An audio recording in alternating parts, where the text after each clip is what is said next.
Welcome to the How to Be Awesome at Your Job podcast, the show where brilliant professionals share how to sharpen the universal skills required to flourish at work. Enjoy more career fun, wins, meaning, and money with your host, Pete McKeown.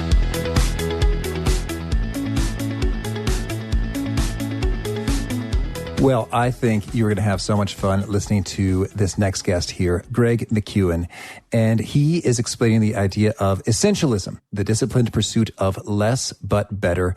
And this conversation was so packed with the essentials that I wish we could have gone on longer and longer because there's just so much good stuff. So you're going to learn, 1, the meaning of essentialism and why to eliminate non-essentials. 2, how to use extreme criteria to determine priority. And 3, the power and importance of having some buffer time. So if you want to check out the show notes, the transcript, the things mentioned here, you can find that over at awesomeatyourjob.com/ep38.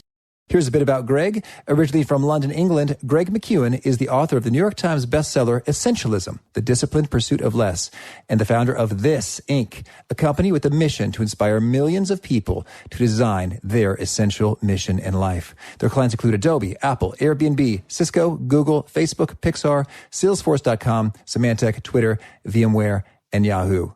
Here's Greg. Greg, thanks so much for being here on the How to Be Awesome at Your Job podcast. It's great to be with you, Pete. Oh, boy. Well, I've been really getting a kick out of perusing your website and your book, and I've got some friends who are a huge fan of you. So maybe we can just jump right in because I think we'll run out of time before we've got all the goods. So that's a good problem to have. Could you share with us, how would you define essentialism, sort of the less but better? In your words, how would you frame or define or set up this conversation? You have to begin not with essentialism, but with the enemy, with the problem, with the disease. And okay. The disease is non-essentialism. That is this idea that we can have everything we want in life if we can just fit everything in. If we can just shove it all in, if we can do more, if we can do enough, if we can do it all efficiently enough and shove it together, that somehow this will be the equation for the success and significance that we desire to have. And the problem is that it doesn't do what it says it will. It doesn't answer on the promise on the packaging. What it actually produces, and see if you or those listening can relate to it, it leads to feeling busy but not productive. It leads to feeling stretched too thin at work and or at home. It leads to feeling like your life gets hijacked by other people's agenda via email or some other way. It leads to saying yes to please or to avoid trouble. Mm-hmm. So it produces something completely different than it promises.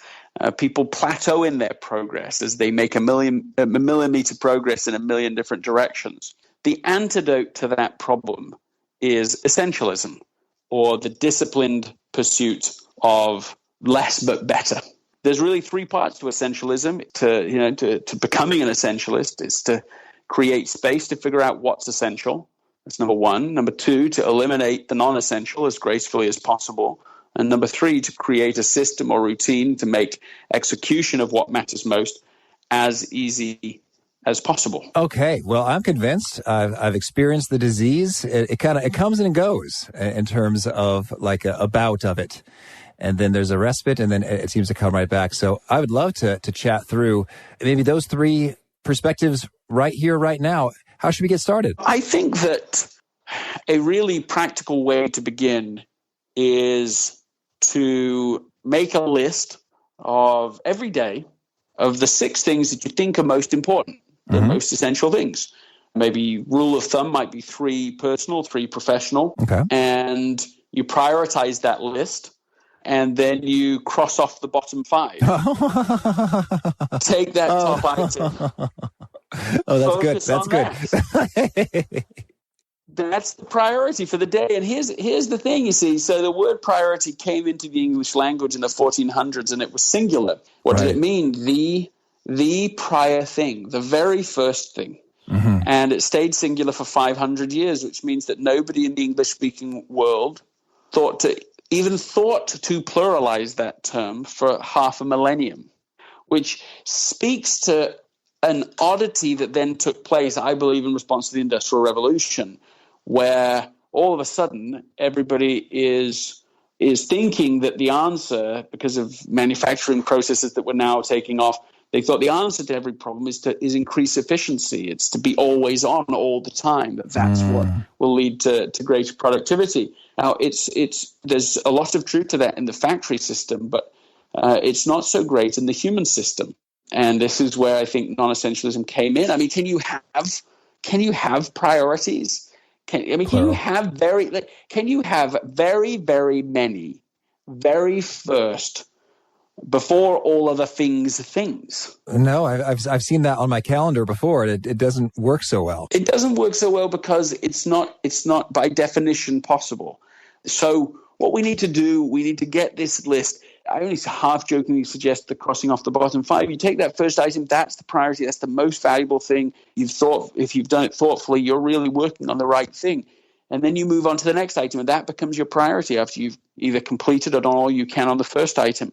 So that at any given moment, you're trying to come back to what is essential. You get pulled off track, of course, but you come back to the essential. I think this list of 6 and prioritizing it on a daily basis is a very simple, very practical step that won't feel life-changing when you hear me saying it right now, but you do it and it already will have an impact in one day.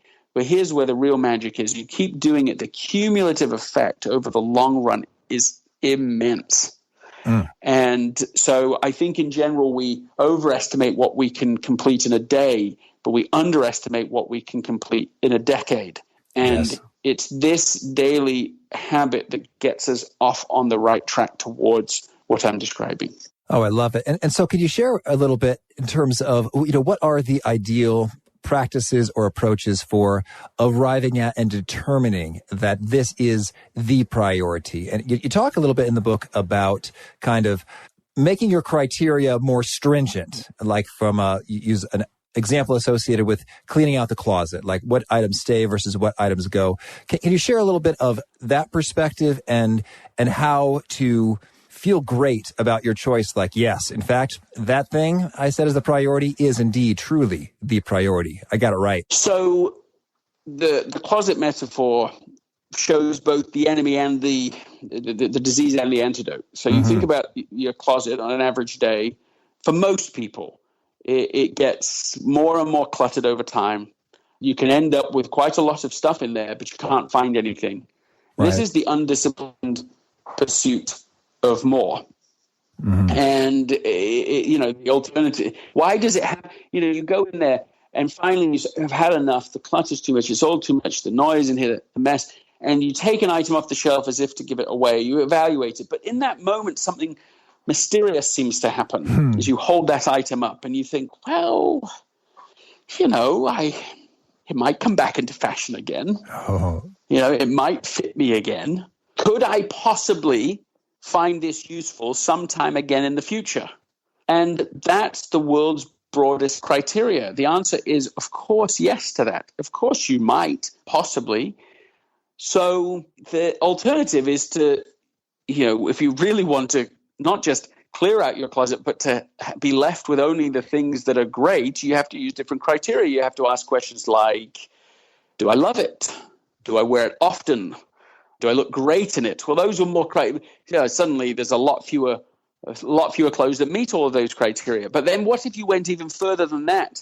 Marie Kondo suggests the question, does it spark joy? Oh, yeah. Hold up the item, does it spark joy? Well, the answer to that question of most things is no, it doesn't. So pass it along.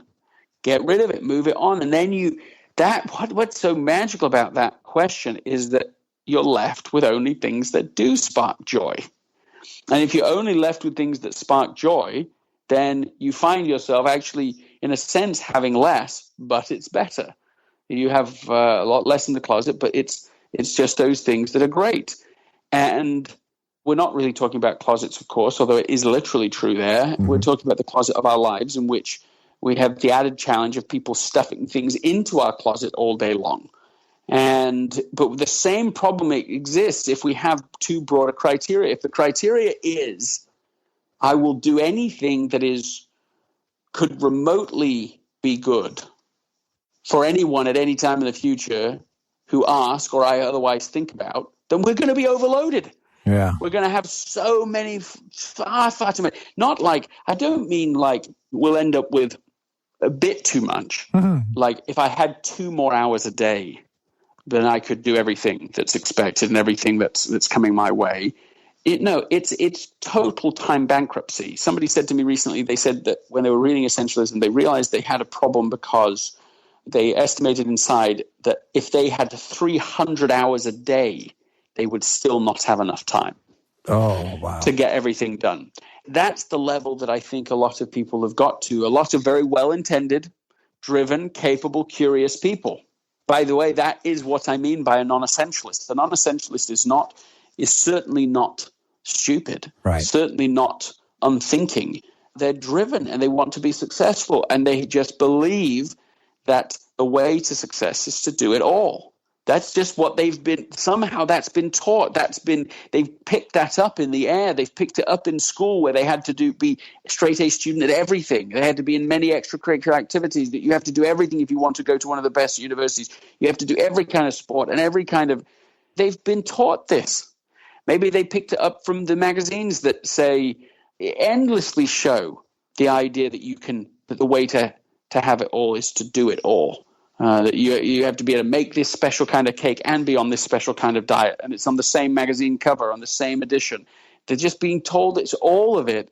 All non-essentialism says is that you just have to do everything perfectly now. That's all it's saying. I can feel the stress from that sentence right away. And so I love that distinction. It's like, does it spark joy is the real question, not does this produce any benefit whatsoever? If you only ask the question, could this possibly, not even does it produce benefit, could it possibly produce benefit? The answer is always yes. You always say yes to way too many things. And you can do that. You can be a non-essentialist with the purest of motives. It's not a motive problem. I assume great motives of all non-essentialists.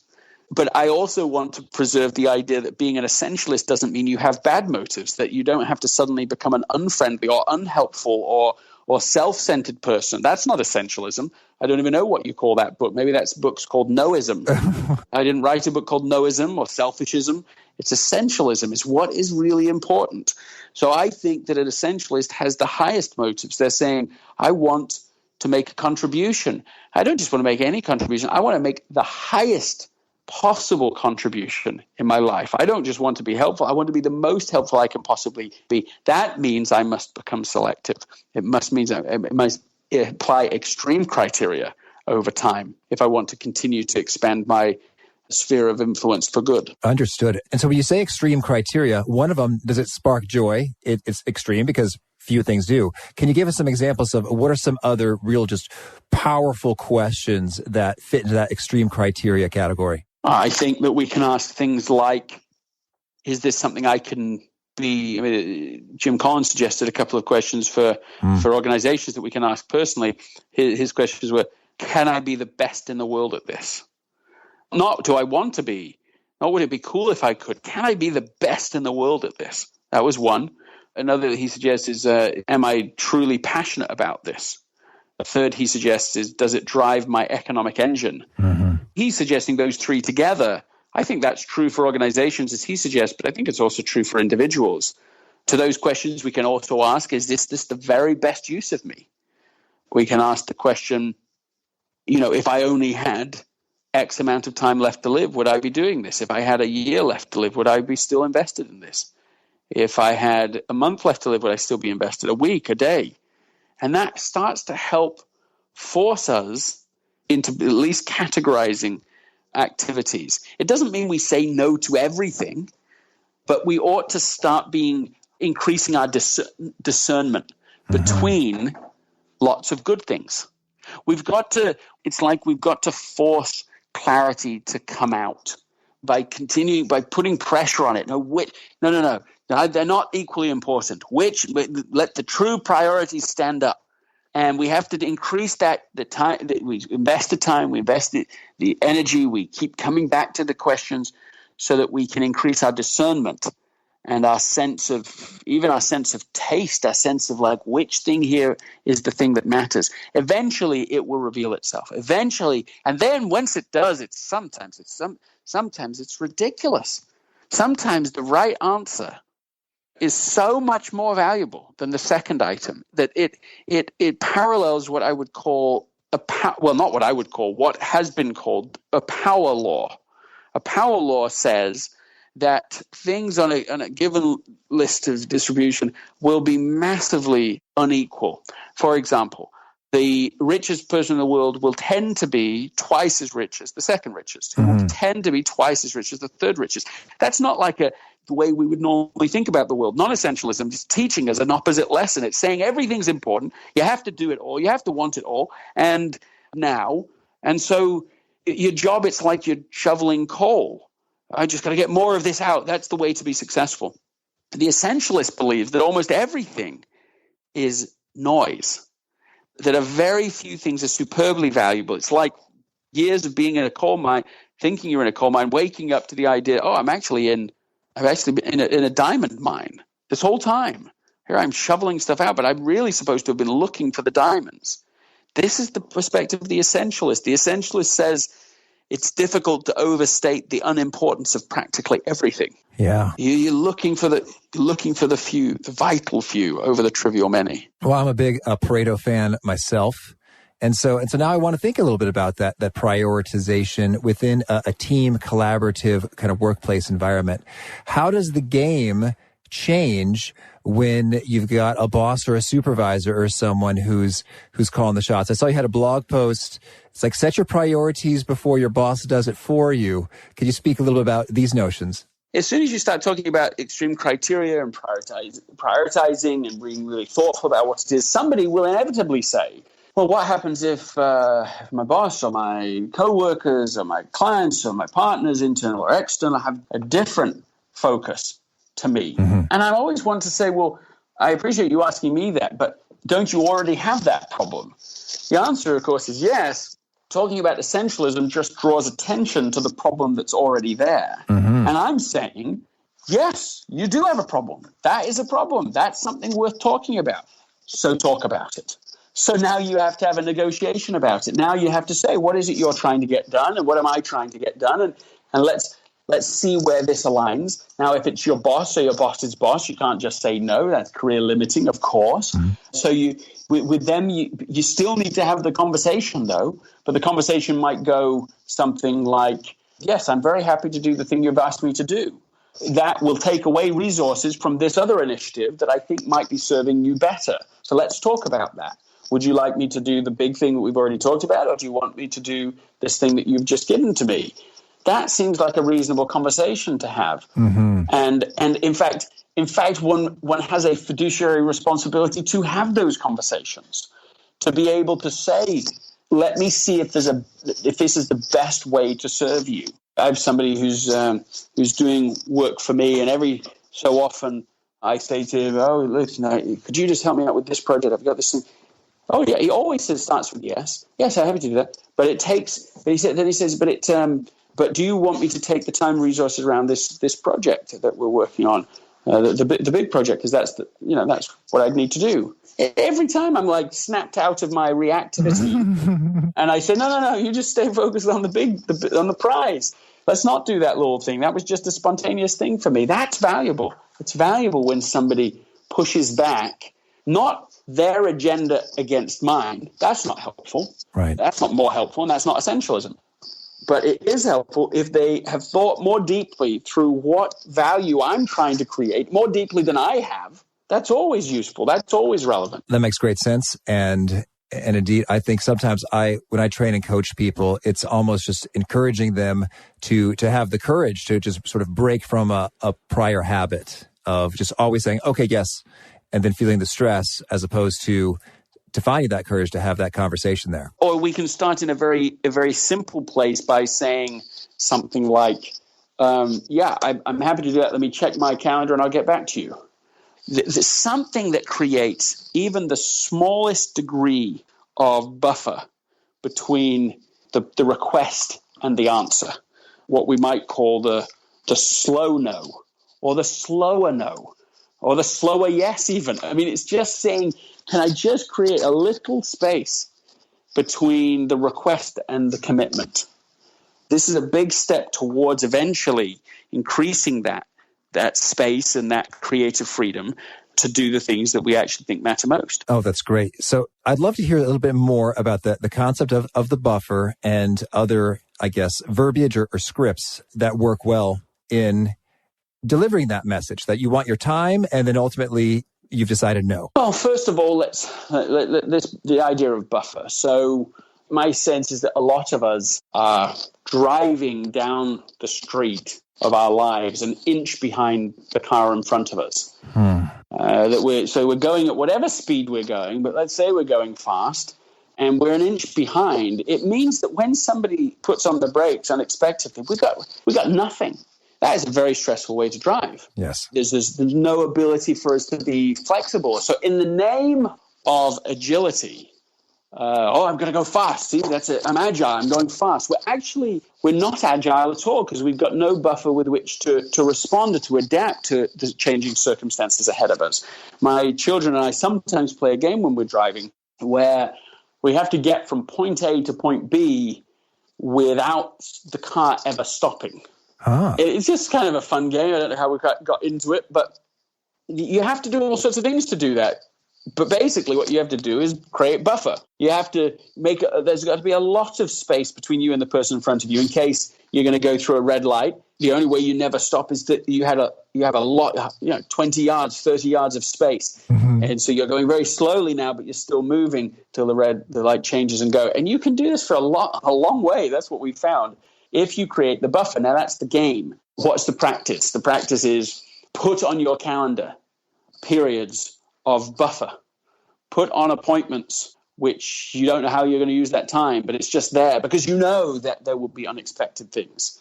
We don't know what they are, but we know they're coming.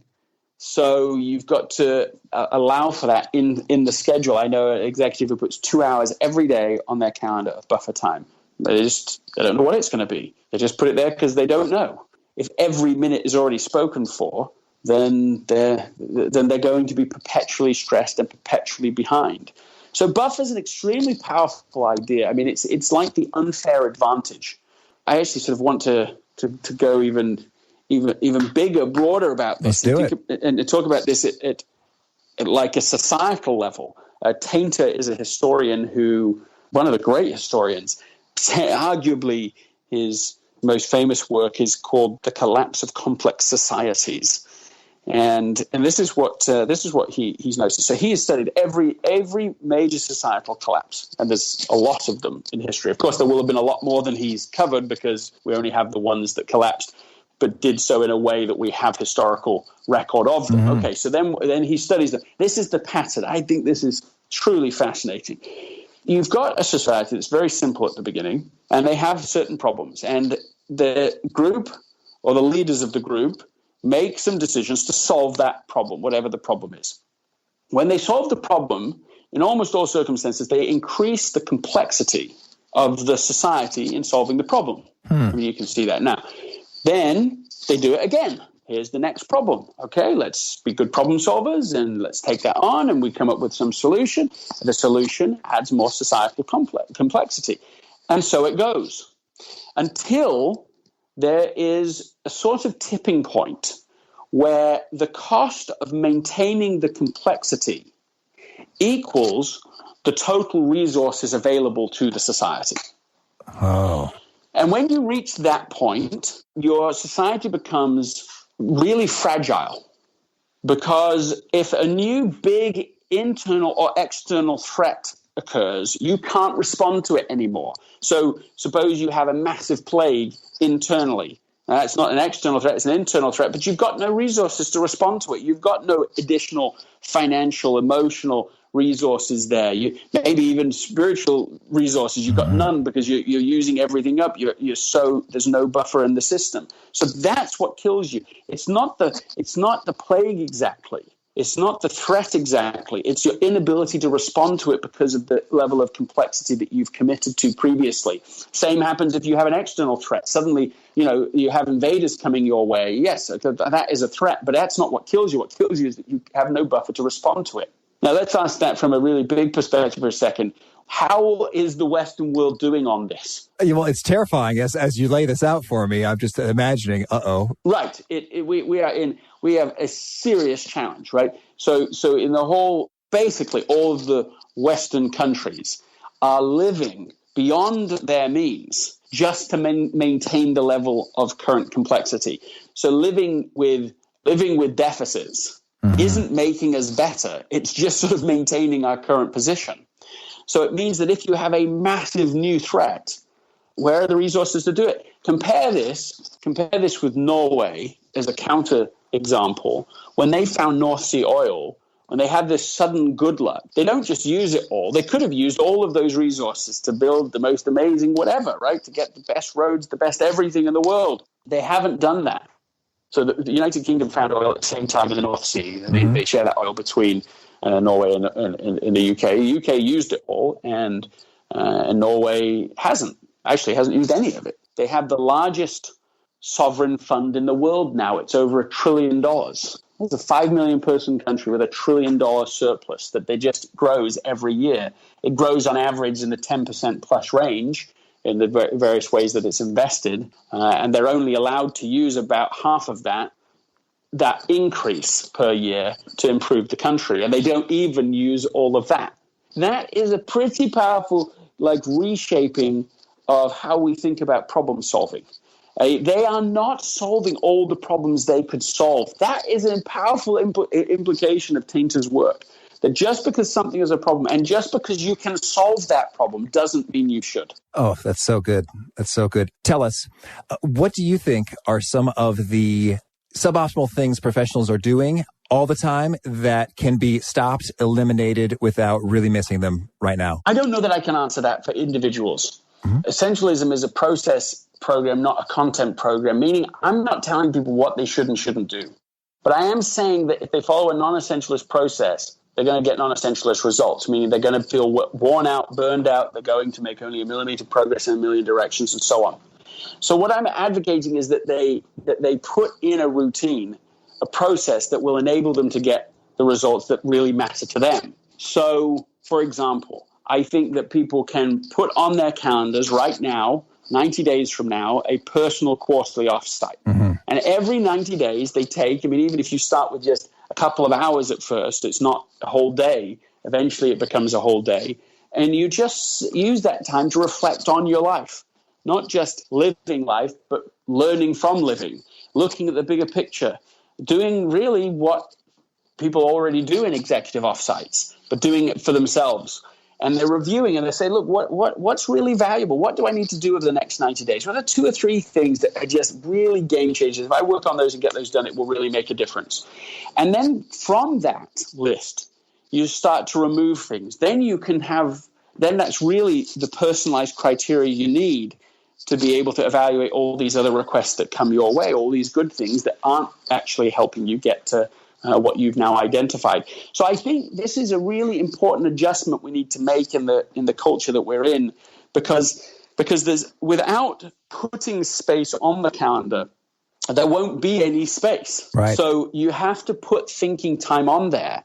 I was at Twitter recently, one of the people there said, do you remember what it was like to be bored? And that's a clever question. A little ironic, given that they were the ones that did it to us. Right. But nevertheless, whenever somebody now has a moment, they're on their phone.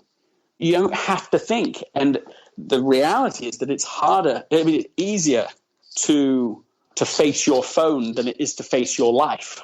Yeah. So we're going to tend to check email over thinking about, okay, where am I? Where do I want to be, and how will I get there?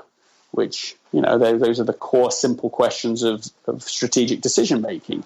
Where am I? What's the news in my life? Where do I want to be?